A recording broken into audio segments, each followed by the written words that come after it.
So, how the hell do you cool a backplate?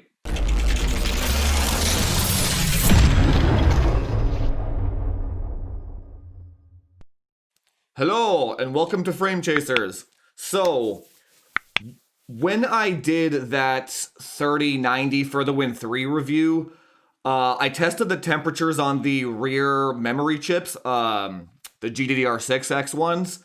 The problem with that test, not the problem, but what I didn't foresee in that test was when I actually put the 3090 in my wife's case with like a closed lid and all that shit, the rear temperature, like the rear backplate temperatures skyrocketed. So even though it was like 68 degrees on an open air test bench, inside of a case was a whole different story. That's what I came to learn in the last couple of weeks here. So we're going to be doing a multi-part series on this, maybe like 2 or 3 videos, 3080 and 3090 ones. So if you guys recall, my 3080 is completely shunt modded, draws over 600 watts and stuff. And the problem was with that alpha cool water block, it doesn't actually cool the entire, like all the components. It only cools the VRM, the core, and the memory. The chokes and the capacitors and all that aren't actively cooled. So all of that 600 watts of heat from those components is going into my backplate. And it gets so hot that I can't even touch it with my hand. Like, it's insane. That's why I was saying in that video, no matter what the alpha cool guy says, don't get that water cooler if you are power modding, because you need to actively cool all the components if you're going to be power modding. It's too hot. It's too much heat. I am actually not comfortable running my card like this. That's the problem. So with that said, in comes today's testing. This is my 3080 backplate here. You can see these 2 strips. These are the strips that go directly behind the chokes on my 3080. And these ones are pretty much absorbing all the heat from those components on the PCB. And that's why it gets so hot, right? What we're going to be doing, actually, is I'm going to attach 2 thermocouples. One here in the center and one over here in the center. So we'll be able to get temperatures on both sides just to see what the worst case scenario is, right? But you might ask, how are we going to cool this? So I've got 2 methods for you today. First method is a $15 Amazon special, no-name brand, PCI Express triple fan cooler. Yeah, I saw this on Amazon and I was like, holy shit, $15? Hell yeah, dude. And then, so yeah, it doesn't have like a slot it goes into. It just goes into that kind of the slot. You screw it in and then it blows air down, or you can reverse it and blow air up. I would assume the air down is going to work better, but we're going to be using this as test number 1, and then we're going to check what the temperature delta is, obviously. Test number 2. Our good friends over at MP5WORKS sent this over to me, my first ever review sample, and let me show you guys what this is. So a member in our Discord linked this website in there, and everyone was kind of like, holy shit, what a great idea. Then I emailed them. I was like, hey guys, can you send one over because I'm doing a whole series of backplate testing? And they were like, heck yeah, give this product a shot.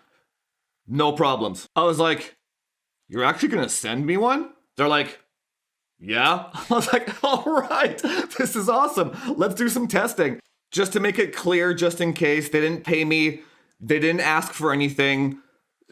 They literally just sent it. I think they're just really confident in their product, so they have there's nothing, this is not a sponsored content at all. They literally just sent this over for me to test it, and I get to say whatever the hell I want on it. So just making that clear going forward to the people that this stuff is concerning, you know what I mean? So what this essentially is, and why this is important now these days with TDPs of video cards going up and up and up and up, you can tell that Waterblock manufacturers are starting to think up better ideas on how to cool the backplates, right? Look at the Optimus backplate. It's like that thick of a piece of copper, right? It's insane. But that's pretty much where this comes in. This is a water cooler that sits on top of your back plate. You clamp it down. It comes with a big ass piece of thermal pad, goes on top, absorbs all the heat into it, gets it out of there with your water cooling system. So with this, you definitely do need a custom loop, obviously, and you have to install it in parallel. Now, the word parallel is very important. Let me explain. If you look at the ports of this thing, they're tiny as shit. I'm not really sure what the thread is off the top of my head, but they supply all the threads, obviously. But if you install this in series, what series means is you go from water pump to radiator to GPU to CPU. Then if you put this in line with that, it's going to restrict the water flow of your entire loop. So all the other components are going to have not as fast and as high of a pressure of water going through it, right? You don't want to do that. When it comes to parallel, there's like 50 different ways you can do it. I would say the easiest way to go about it is just to use like a T or a Y of some sort for your loop. You know how every GPU water block has 4 ports on them, 2 on each side? You can use those as your in and outs as well, that's fine. You can use, some radiators have 4 ports on them, depending on if you want to use vertical or horizontal mounting for your loop. You can use those as your in and outs. You can pretty much use an in and out from any source of your loop, as long as it doesn't, I don't know how else to describe this, as long as it doesn't take away from the line of the rest of your loop, if that makes sense. I'll show you more when we get up there, but that's kind of the gist of it. Okay, we are an hour in. Keep in mind my fans are at 100%, but thermal probe number 1, we're just kissing 70 degrees here. Thermal probe 2, 64. Well, that makes sense. The one on the left has way less thermal mass than the one on the right. All right, let's install some fans. Okay, so we're an hour in with the fan cooler. Actually, it looks quite nice sitting on top of there. Ignore the cables, but I mean, for $15, that is not aesthetically unpleasing at all. But what do we got here? 61.5 thermocouple 1, 54. So we lost about 8 degrees, 9 degrees on 1 and 5 degrees on 2. Not bad for 15 bucks.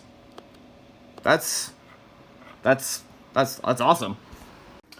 So this is my loop right now. You can see how the MP5WORKS block is going to sit like that right on the water block.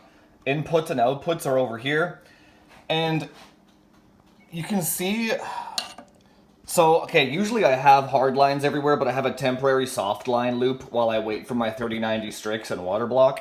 But you can see how my radiator has 2 nipples on each side. And well, I mean, this radiator is special, so you can use either one as an input and an output. But you could also use this for your parallel as well. So you could have one in here and back in over here, and that would count as your parallel. On the second token here, the water goes up here. You can use this as your in to the block, out, back here. And that could also be your parallel. Because the flow of water keeps going no matter what. So like, if this is the input of water from your pump, it's going to go out here into the backplate, but also into the GPU water block. Because this fitting is so small that not all the water is going to go through this. A lot of it's going to go into the GPU. More than enough is going to go into the GPU water block. On the same token, if you're feeding it back into here, it's all going to go up into the same direction. Do you know what I mean? So you could literally use the water block itself to go parallel. You can use double nipple radiators to go parallel. All right, one more thing, obviously. You can see how this EVGA backplate has a gaping hole in the center of it. You obviously have to fill this up with something because Otherwise, the backplate's not going to make any contact. So, what I did was I cut out 2 squares of 2mm thick thermal pad. So, there's actually 4mm of total thickness on the thermal pad here in the center. And the reason, obviously, it doesn't take a rocket scientist to figure out why I'm doing this. So, when you put the actual back plate on, this is hard to do with one hand. When you put it on, it makes contact with the whole surface. So the heat from the core is going into the block as well. Not just, like, you're essentially cutting the usefulness in half if you don't make full contact across the entire back plate, right? But that was my solution to it. You know, you make do with what you got, right? Alright, for this part, you obviously have to take the graphics card out of the computer, right, to mount it.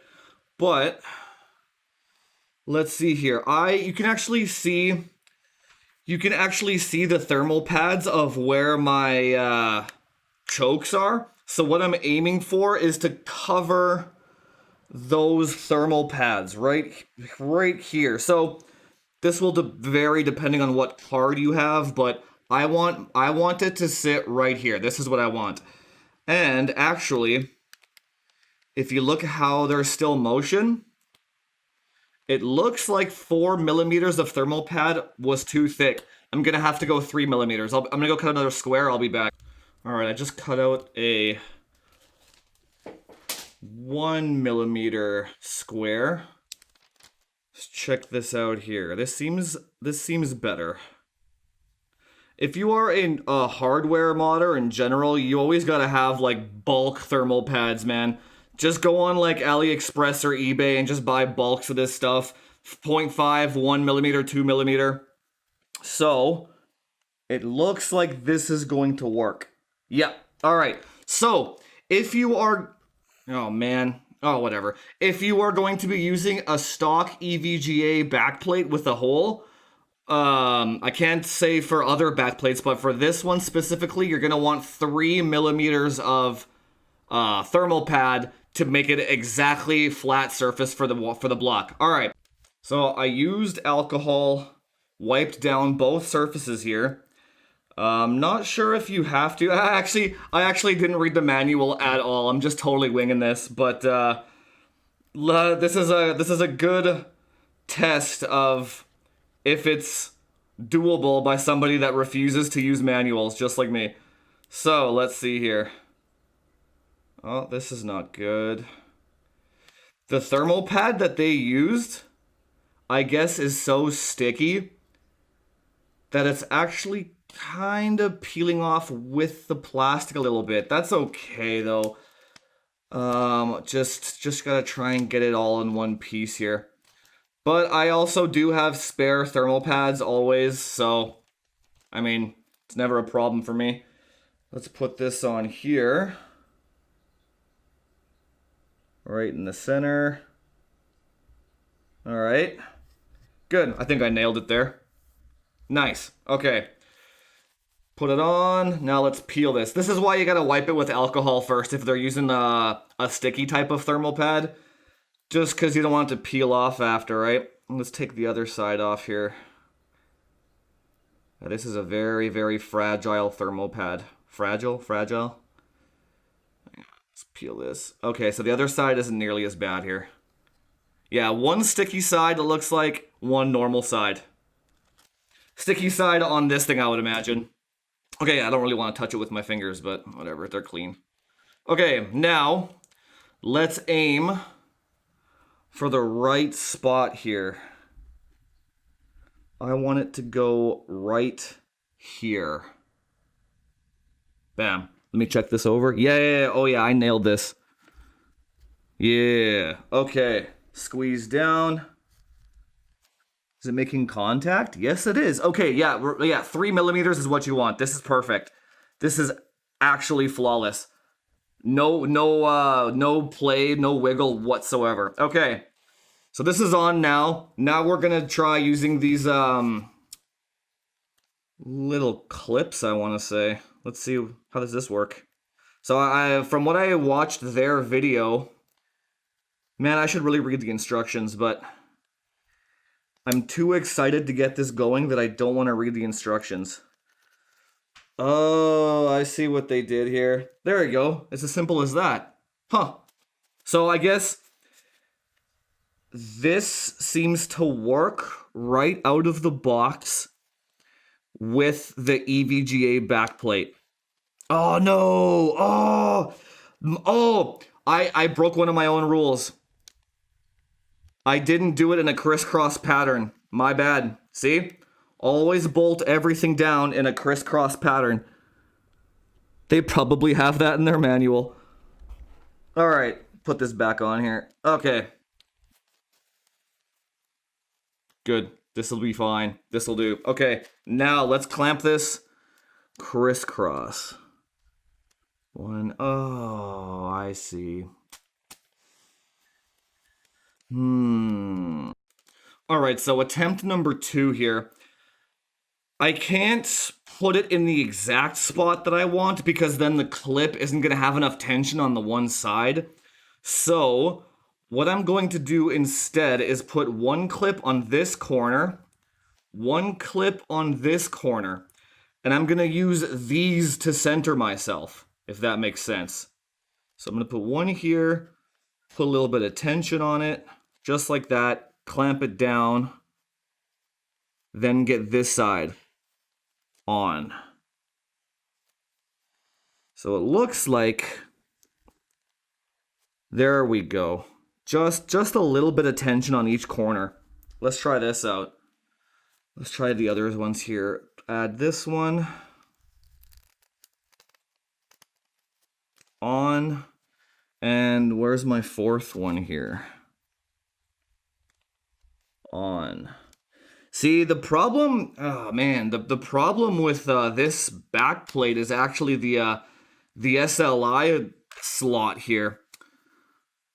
So it's almost like this side's gonna have more tension than this side, but it seems to be okay though. Like there's enough tension where it's making contact on all 4 corners, so it's not really a problem.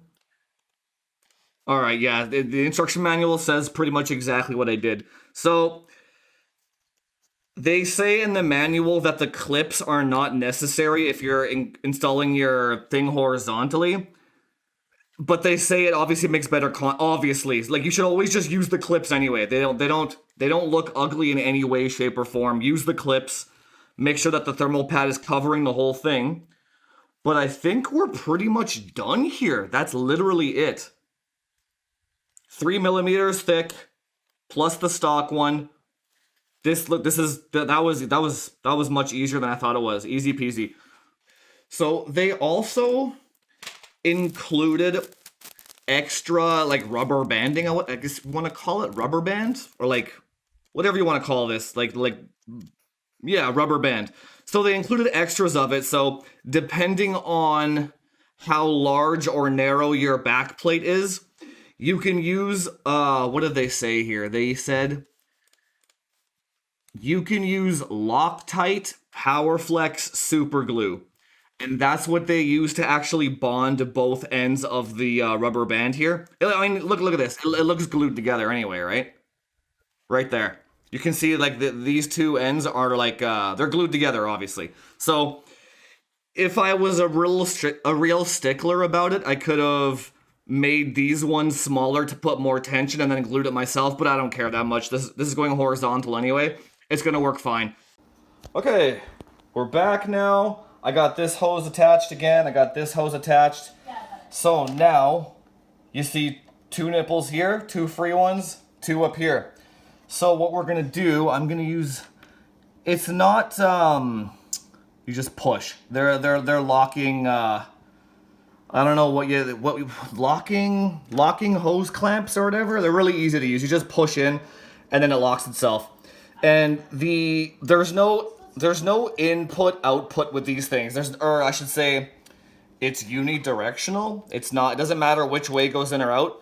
That's the beauty of going parallel. Here we go.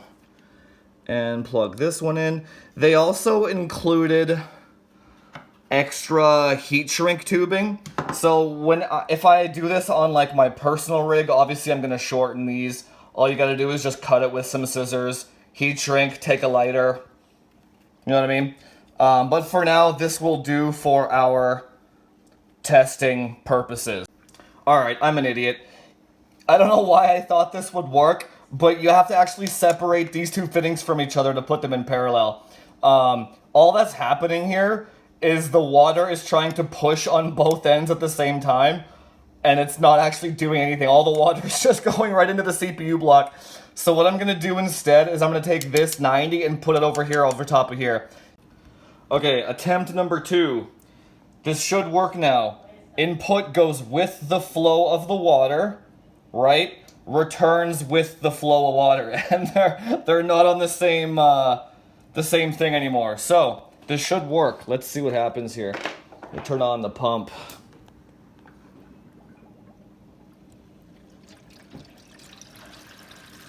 Yeah, there we go. So we've got an interesting little, not conundrum, but thing here. The temperatures, we're about 45 minutes in, and the temperatures are higher than what the fans are. But look what happens if I apply a little bit of pressure on the end here, right? So look at how fast the temperature is dropping now. Like, so this could be a multitude of things. This could be the thermal pad connection to the backplate. This could mean the piece is not flat. This could also mean that my backplate is not flat. Or that the center, the 3mm thermal pad that I put in the center there is a little too high. I mean, there's so many things that this could be, but like the temperature is still dropping. So I feel like in order to give this thing a fair shot, I cut out another piece of 0.5mm thermal pad, and I'm going to put it in addition to the one that comes with it, and then hopefully the added thermal pad should put a little bit more pull on those cords to, you know, make better contact. Like, it's like the temperature is still dropping, right? It's crazy. So I'm gonna do that, and then I'll come back. Yep, that did it. This is rock solid now. Look how the temperatures are much closer together now. Look at that. And it won't go above 56 now. Solid for the last hour.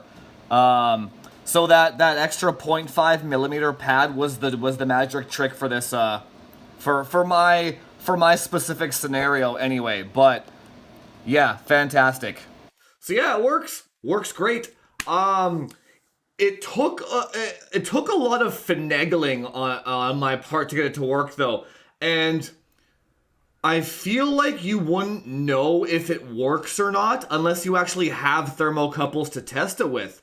Let me explain. Like, when I installed it, and I like when I had the whole thing together, there was no play whatsoever on the backplate. And even though there was no wiggling or play, it still wasn't making good enough contact on my backplate. So it probably would have been better to use like the Alpha Cool backplate, like a solid piece, not one with so many holes and bends in it and shit, right? But what you could do, maybe the better card for this might be the For the Win 3 card, because it actually has built-in sensors into it. So you can just look at your ICX sensors and see if those are dropping when you have it installed, right? And then for me, the key was adding that 0.5mm thermal pad on top of the one that they gave me, right, to get it to work properly. But what you could also do, if you have like a Corsair Commander Pro, those come with 2 thermocouples with them as well, like flat ones. So you could use that, put them under there, and just have those sensors there all the time. A lot of motherboards, like high-end ones, also come with thermocouple pins on the motherboard, so you can always just use that as well. Like, there's lots of options to get a temperature sensor reading underneath there. But without it, I don't know if it would do anything for you. Like you have to confirm your results with a thermocouple, you know what I mean? Also, in terms of like core temperature, did nothing. In terms of boost clocks or like increased memory clocks, it did nothing there either. The front Waterblock takes care of all that. This is literally strictly just to cool the backplate. It doesn't do anything for your actual performance, only I would say the longevity of your components.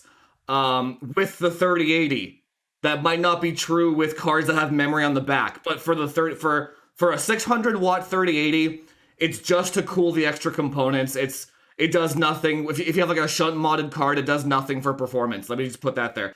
But in terms of pricing, the $15 Amazon fan reigns supreme there.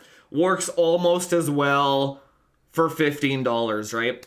But as you guys saw with my like Lian Li 11 Dynamic XL, there's enough room for that there. Where the MP5WORKS plate comes into play is going to be in smaller cases. You're going to see going forward with my wife's 3090 in her case, there is no room for that Amazon fan thing in there. It's literally just like the 3090 takes up the entire case. And like, that's it. You know what I mean? So also keep in mind that my 3080 there is pulling over 600 watts in that benchmark for an hour. So it's doing a really good, like, no card is going to be pulling 600 watts. You know what I mean? 600 watts for an hour, and I kept it at 55C. Works really well once you actually confirm the contact on the backplate, right? But as with any kind of hardware modding of sorts, you're always signing up for a lot more work than you think it is. It looks really simple when you get it out of the box, like, oh yeah, just put this on. But this took me all day to get working properly, right? There's some like BS always happens. It's nobody's fault. It's not their fault. It's not. Just you have to have like extra thermal pads and components and extra rope, and like you have to have all these extra things on hand to be able to adapt to the situation to make sure that you can get your shit working, right? So would I recommend this product? Yep, thumbs up for me. It does what it says it does. Can't complain, right? I feel like it would be much more beneficial in really crammed or possibly ITX cases. So if you have like a 3090 and an ITX, this would be invaluable for something like that, like where you just cannot get fans behind on the rear GDR temps. But hit that subscribe button. We're going to be doing another piece on my wife's 3090 where there's actually memory chips on the back, and then we'll see if we can actually overclock the chips further with this backplate on it. We'll see what the temperatures say. We'll see what the ICX sensors say, because hers is a FurtherWin 3. And then we'll get a little bit more data on this product with the more, like, cards that we tested on, I want to say, right? But for now, those are the numbers, guys. You got them. Works great. I mean, hell, I'm going to buy another one for myself anyway, now that I know that it does work. And I might even add a strip of RGB behind it. And that's all it's missing. It's just like RGB. Like, even though it's acrylic and it's see-through, if you use clear coolant, then you don't get any of like the rainbow puke effect, and like my whole case is rainbow puke, so like I have to add my own rainbow puke on there, you know what I mean? But like, will be more videos in the future. Big shout out to MP5WORKS for sending this over. I was so stoked about this product, and I'm so happy that it actually does work, even if it does take a lot more work than what the instruction manual says, but it does work. I'll link their website below if you guys are interested in this product. I know, like, a company just sending a small YouTuber a product is risky on their part. I could have just roasted the shit out of it. But they took a chance anyway. I mean, they must have known their product was good in the first place, right? That's what I hope most vendors would do going forward. Like, don't send me a product if you know it's shit. You know what I mean? Like make sure it's good. You know what I mean? Anyway, guys, if you like the content, hit that subscribe button. Do all that YouTube SEO stuff. Link down below to their website. And if you do end up getting one, make sure you have some sort of method of validating contact. I like that's the only suggestion that I can give you. Like, I had to like make sure you have thermocouples, ICX sensors. Make sure you have a Commander Pro. Like, make sure you have some. Even get like a infrared gun or something. You know what I mean? Like make sure you can validate it somehow. Otherwise, you have no idea if it's actually working out for you or not. And stay tuned if you want to see the 3090 rear memory temperature testing that I'm going to do going forward. And I will see you guys in the next one. Talk to you later.